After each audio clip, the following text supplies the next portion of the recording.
حمزہ 9 سال کا ایک لڑکا تھا۔ اسے کھیلنا بہت پسند تھا۔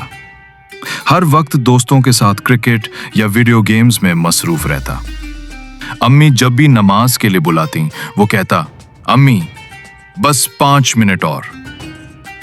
ایسے ہی ایک دن عصر کی نماز چھوٹ گئی۔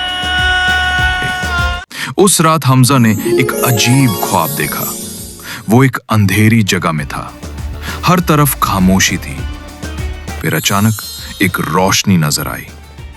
اس روشنی میں کئی لوگ خوشیوں سے چمک رہے تھے۔ ان لوگوں کے چہرے نور سے چمک رہے تھے۔ حمزہ نے پوچھا، یہ سب کون ہے؟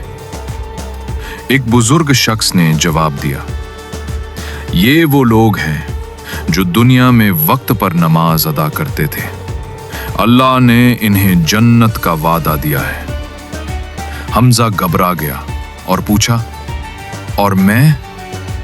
بزرگ نے کہا، تم ہمیشہ کھیل میں مصروف رہے، نماز چھوڑ دی، لیکن اب بھی وقت ہے، اللہ معاف کرنے والا ہے۔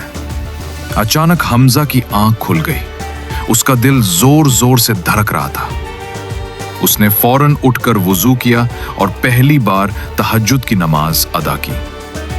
صبح اس نے امی سے کہا، امی آج سے میں ہر نماز وقت پر پڑھوں گا، مجھے اللہ سے بات کرنا اچھا لگتا ہے۔ افین لی بیہا پیامار، نماز صرف فرض نہیں، اللہ سے بات کرنے کا حسن ہے۔ جو بچہ وقت پر نماز پڑھتا ہے، اللہ اس سے راضی ہوتا ہے۔